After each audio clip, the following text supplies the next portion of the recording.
It's July 10th, 1992. News breaks of an 87-year-old man's death in a quiet English town. Within hours, obituaries appear in major newspapers, not in the crime section, but among tributes to public servants. The Washington Post notes he killed 27 people in a single day. Other sources estimate 400 to 550 over his lifetime. Yet there's no condemnation, no outrage. Instead, respect, admiration, even reverence. His name was Albert Pierrepoint, and he was Britain's most prolific executioner. But before he died, he said something that would shake the foundation of everything he'd spent his life doing. This is his story, not of a monster, but of a man who carried out the state's darkest duty with precision, only to question whether any of it mattered at all.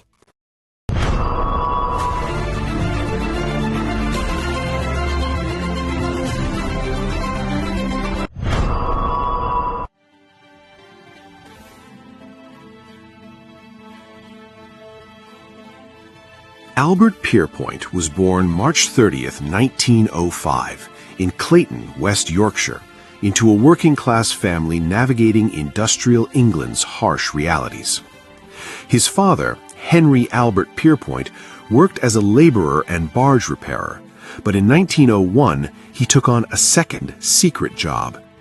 Henry joined the Home Office's list of official executioners.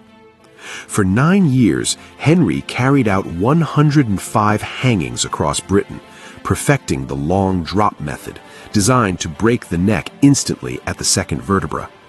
He was methodical, punctual, professional.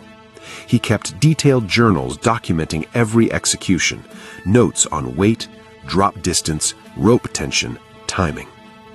But in 1910, Henry arrived drunk to an execution at Chelmsford Prison. A physical altercation with his assistant followed. He was dismissed in disgrace. Despite this, Henry never lost his fascination. He preserved his execution diaries and technical notes, storing them carefully at home. He even convinced his older brother, Thomas Pierrepoint, to join the trade, establishing a rare family lineage in Britain's darkest profession. Albert grew up unaware of what his father did. The work was never discussed. Henry's absences were explained vaguely as government service. Then, in 1916, when Albert was 11, a local newspaper revealed the truth. Far from being disturbed, Albert was captivated. In a school essay written shortly after, he declared his ambition clearly, to follow his father's path. He wrote that the job required a steady man with good hands, and promised, "I will be the same." Henry Pierrepoint died in December 1922 at just 44, worn down by ill health and years of drinking. Albert was 17. The loss ended any chance of direct apprenticeship, but Henry left behind those 2 exercise books filled with execution notes. Albert studied them obsessively.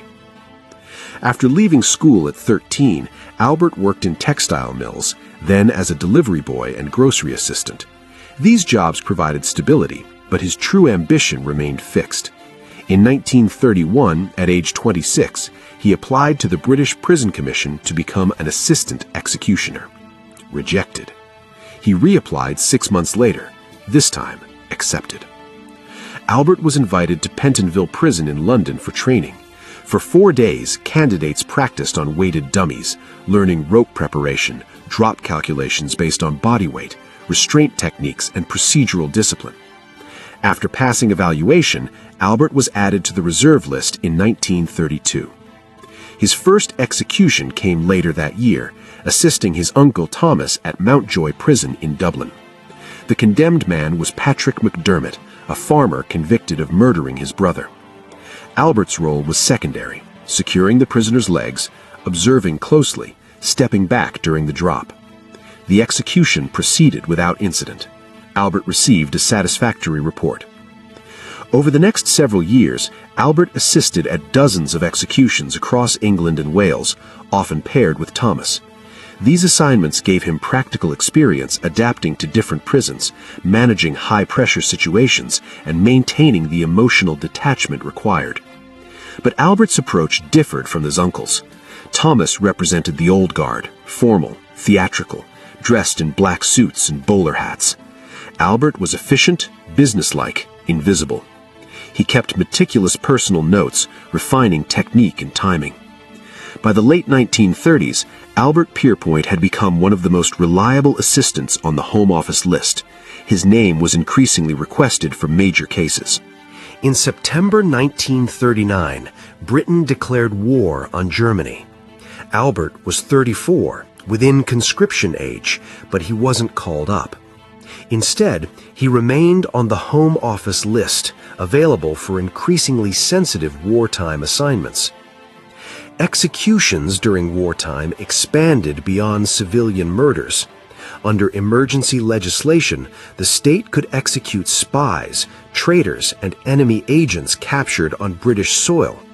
Between 1941 and 1945, Albert executed at least 15 German spies, most captured parachuting into Britain or conducting covert operations for the Abwehr, Nazi Germany's military intelligence.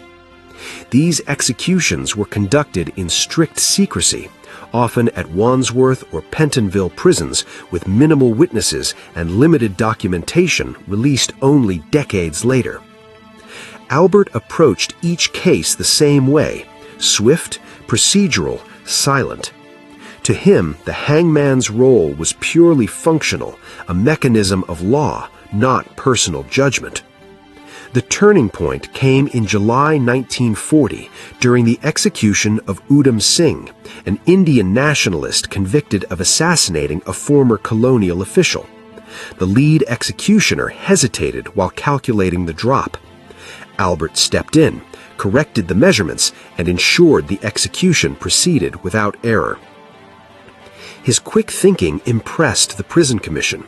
Soon after, Albert was promoted to the Home Office list of approved lead executioners. His first assignment as chief executioner came in October 1941 at Strangeways Prison in Manchester. The condemned man's identity was never publicly recorded, but the execution was flawless. From entering the cell to completing the drop, 12 seconds. Albert Pierrepoint had arrived. Around the same time, Albert met Anne Fletcher, a former nurse, quiet, practical, steady. They courted discreetly for several years. Albert never told her about his secret work. She never pressed him about his unexplained absences. They married on August 29, 1943, during the war's height. Only after the wedding did Albert reveal the truth about his profession. Anne responded calmly. She'd suspected it for some time. The Pierrepoint name carried weight, and his sudden departures fit the pattern. She never asked for details, never interfered, never brought it up unless Albert chose to speak. They had no children. Anne supported Albert quietly through the most intense years of his career, managing their household and later their pub business while he traveled on execution assignments with no notice. By 1943, Albert Pierrepoint had become Britain's most in-demand executioner, trusted for high-profile and politically sensitive cases. His uncle Thomas, now in his 60s and showing signs of decline, was increasingly sidelined. The old guard was fading. Albert was now the state's chosen instrument of final justice. One of Albert's earliest high-profile cases came in 1942. Gordon Frederick Cummins, dubbed by the press as the Blackout Ripper. During London's wartime blackout, Cummins, an airman in the Royal Air Force, carried out a series of brutal attacks on women. Over 6 days in February 1942, he murdered at least 4 women and assaulted 2 others, leaving scenes of shocking violence. He was caught after a failed attack when a victim escaped and raised the alarm. In his haste, Cummins left behind his gas mask stamped with his service number. Police traced it directly to him. The trial was swift, the evidence overwhelming. Cummins showed no remorse and offered no confession. On June 25, 1942, Albert Pierrepoint executed him at Wandsworth Prison. The case horrified the public and dominated headlines. For Pierrepoint, it was an early but significant assignment, placing him at the center of a nationally infamous execution. But the wartime executions extended beyond domestic criminals. In December 1945, Albert hanged John Amory, son of a conservative cabinet minister, convicted of high treason. Amory had traveled to Germany during the war and actively worked with the Nazis, attempting to recruit British prisoners of war into the so-called British Free Corps. His case was politically explosive, but his guilt was undeniable. He'd pleaded guilty to 8 counts of high treason. Just weeks later, on January 3, 1946, Pierrepoint executed William Joyce, better known as Lord Haw Haw, the Nazi propagandist who broadcast to British audiences from Germany throughout the war. Joyce became a symbol of betrayal. Though born in the United States, he'd once held a British passport, allowing prosecutors to charge him with treason. His hanging drew massive public attention and was one of the last major executions of the wartime era.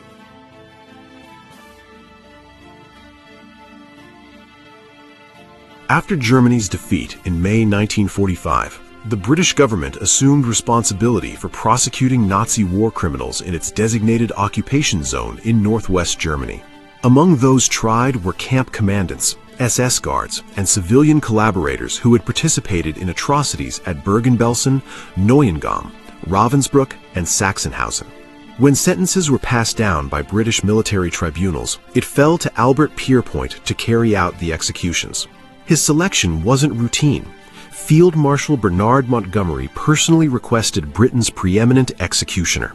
Albert was granted the honorary rank of lieutenant colonel in the British Army and deployed to Hamelin Prison near Hanover, which had been designated as the primary execution site within the British zone.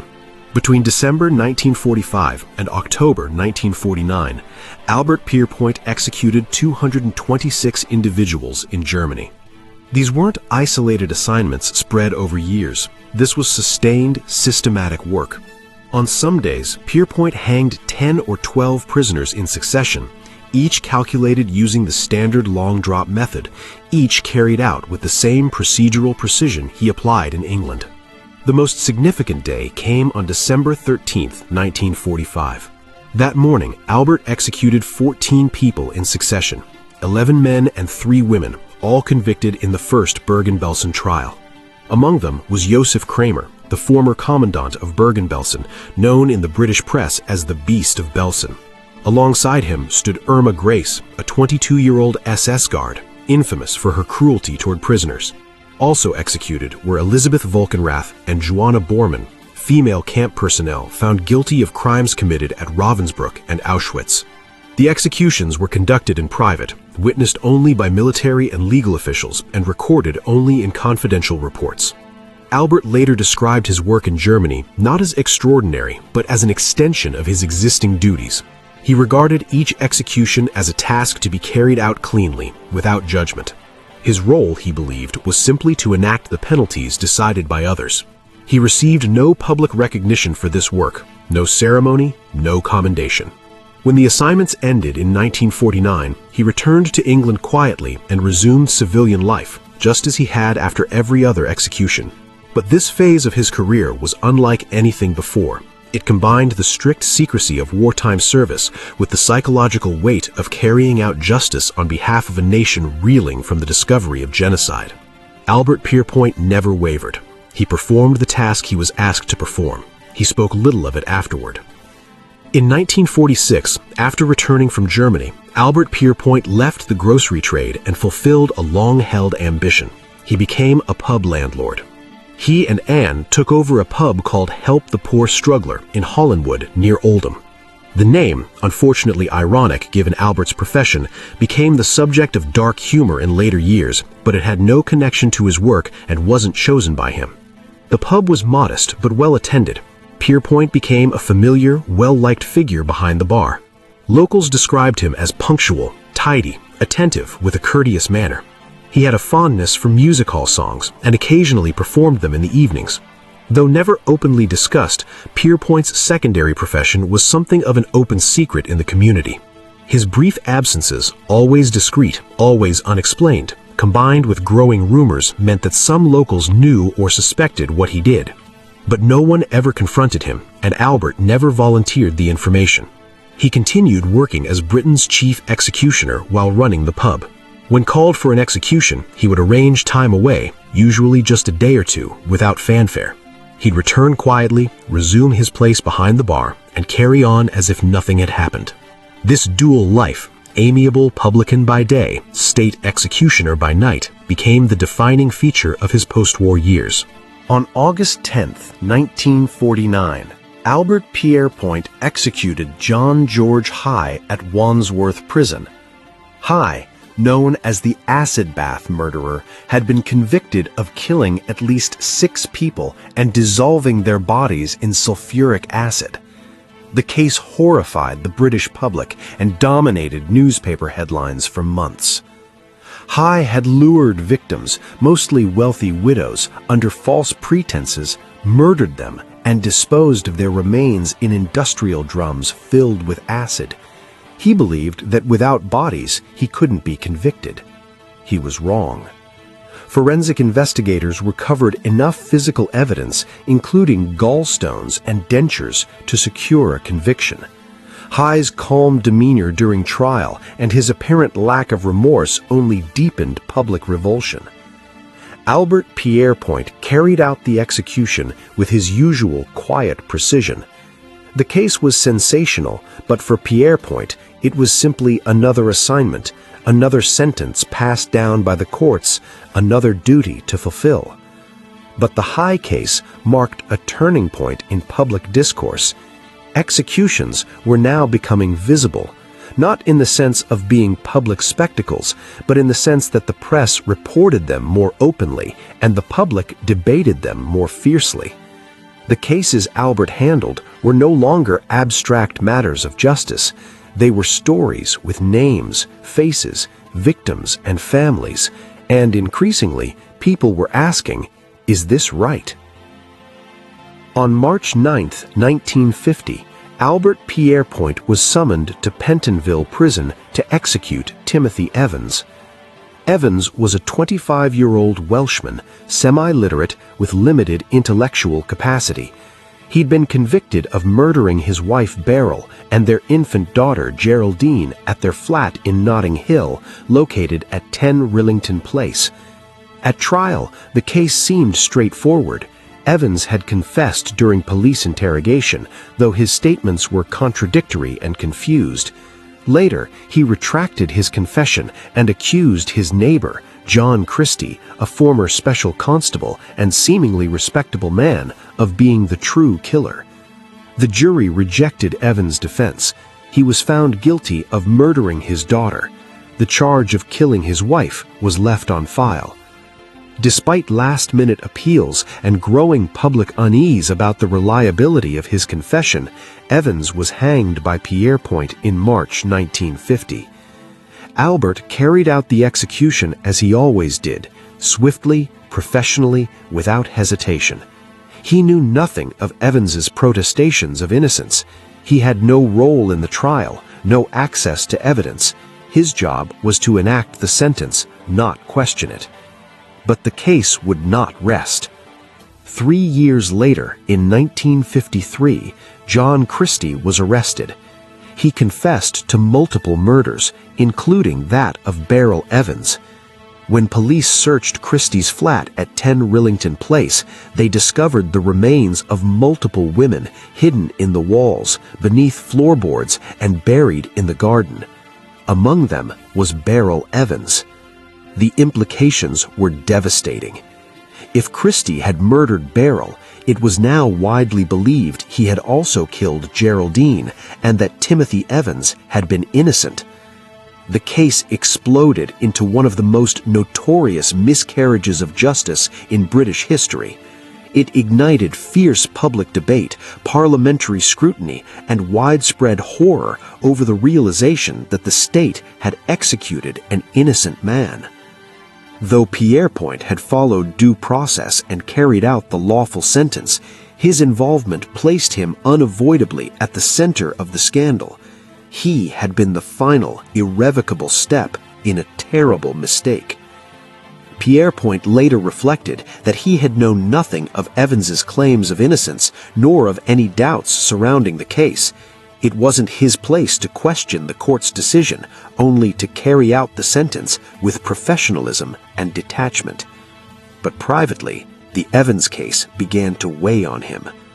For the first time in his career, Albert Pierrepoint confronted the possibility that the system he served and the role he played within it might not always serve justice.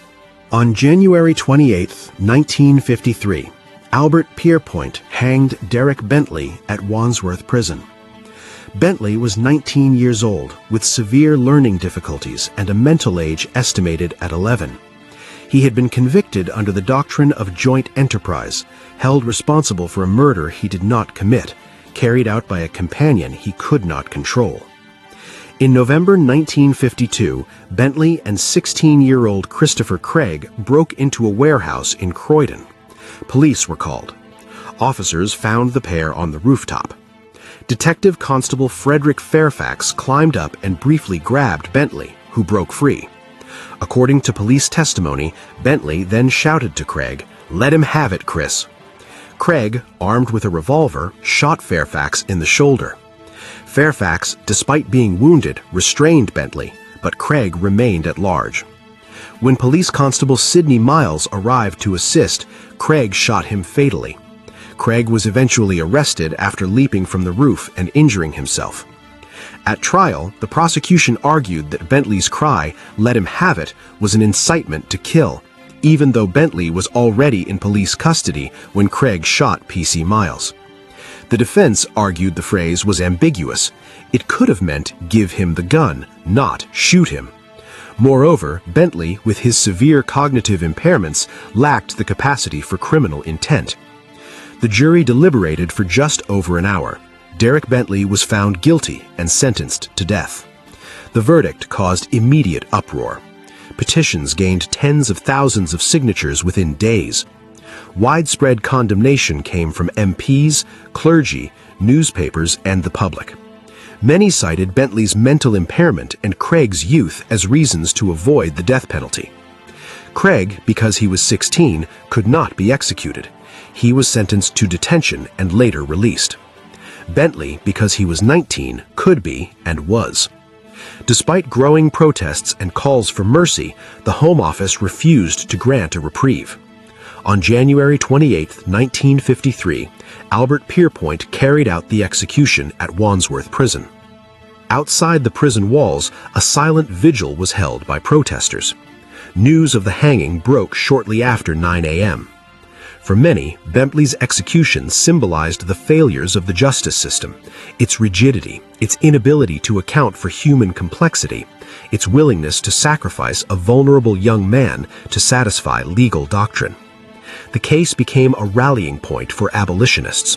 The controversy surrounding Bentley's execution remained prominent for decades. It wasn't until 1993 that Bentley was granted a posthumous royal pardon. In 1998, after a long campaign by his family, his conviction was formally quashed by the Court of Appeal, confirming that a serious miscarriage of justice had occurred. Albert Pierrepoint never commented publicly on the Bentley case during his active career, but it was one of several executions that in hindsight seemed indefensible. On July 13, 1955, Albert Pierrepoint hanged Ruth Ellis at Holloway Prison in London. Ellis was a 28-year-old nightclub hostess convicted of murdering her lover, David Blakely.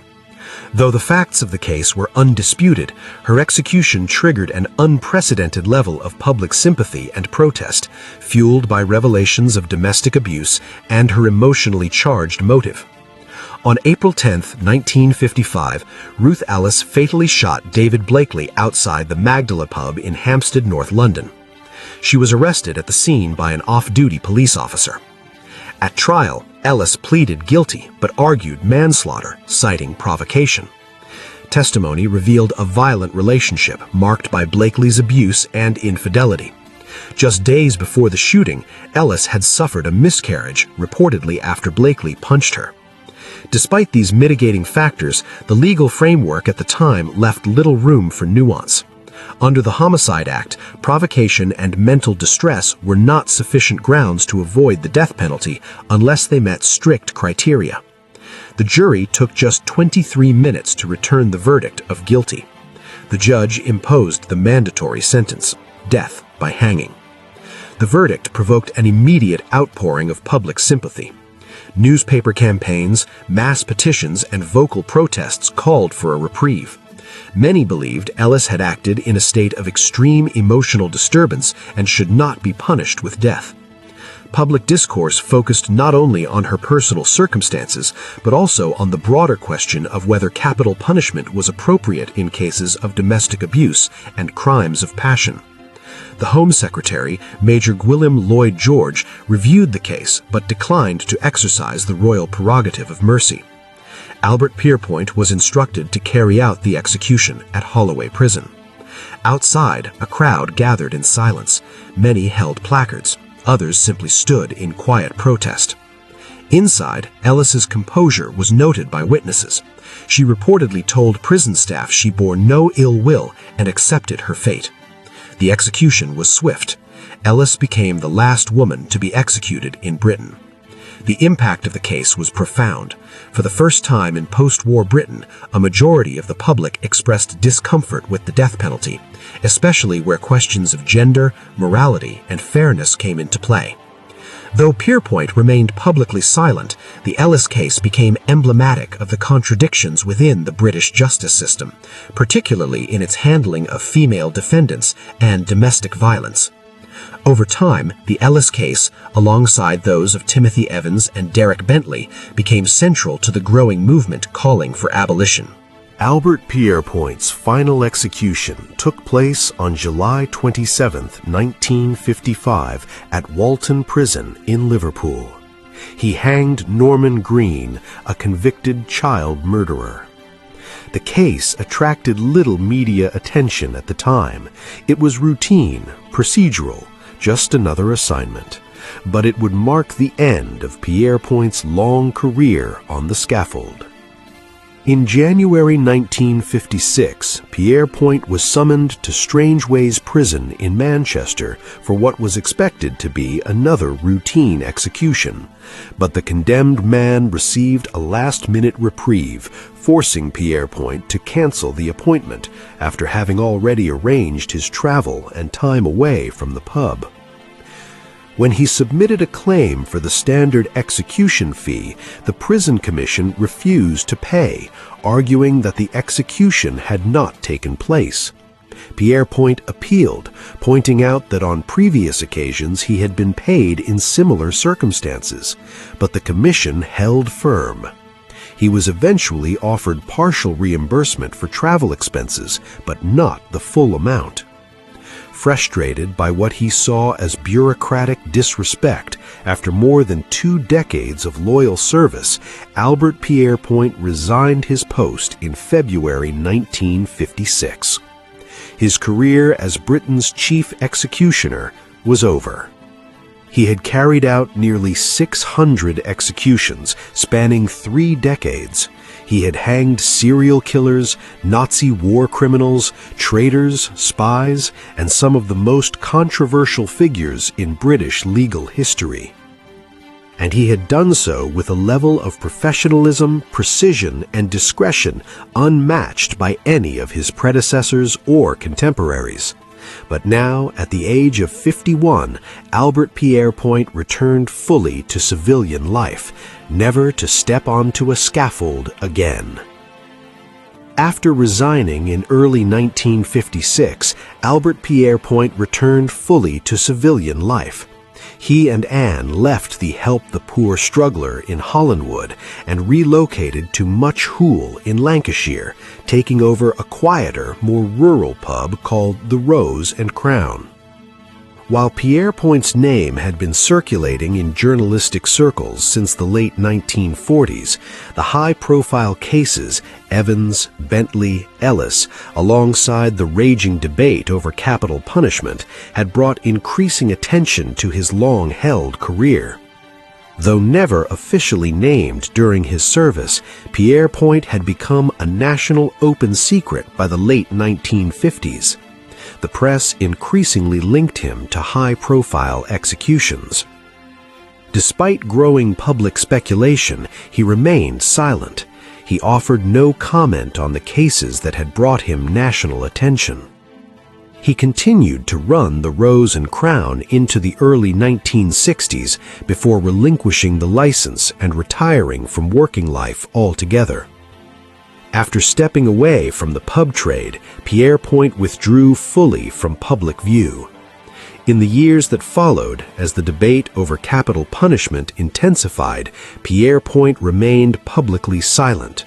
While politicians, journalists, and campaigners weighed the merits and morality of the death penalty, the man who had enacted its final step hundreds of times chose not to participate.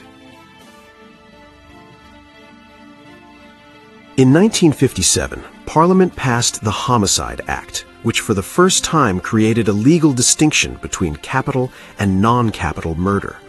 The new law restricted the death penalty to certain categories: killing of police or prison officers, murder during theft or burglary, and cases involving firearms or explosives. All other murder convictions were punishable by life imprisonment.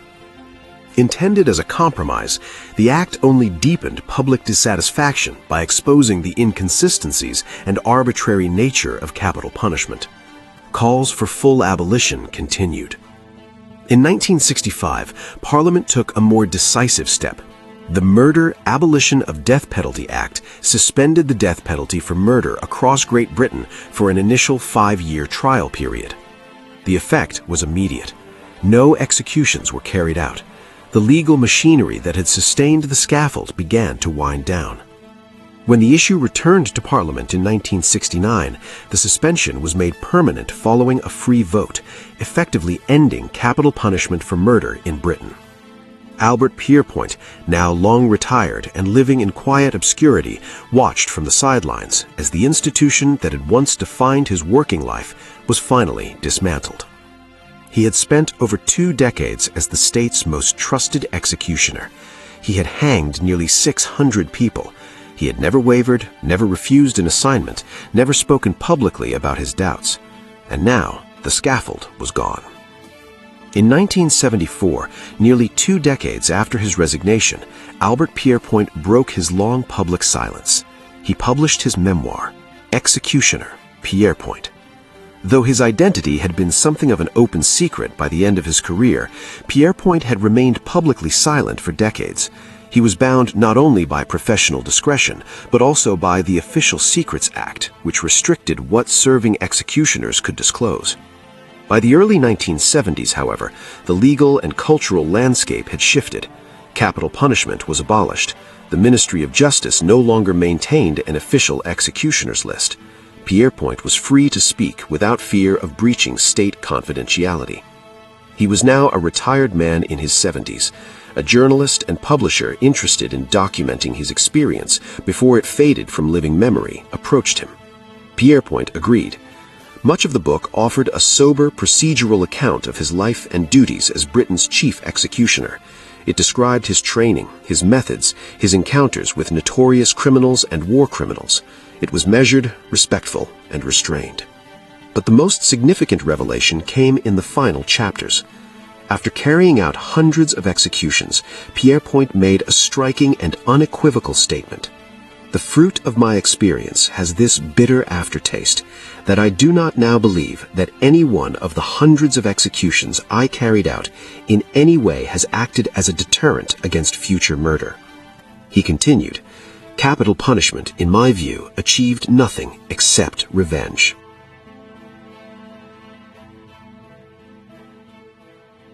This adaptation transforms the transcript into a True-Line Files masterpiece, emotionally grounded, intellectually rigorous, and structured for viral resonance. Every section builds tension, challenges assumptions, and leaves the audience questioning not just Albert Pierrepoint, but the systems that created him.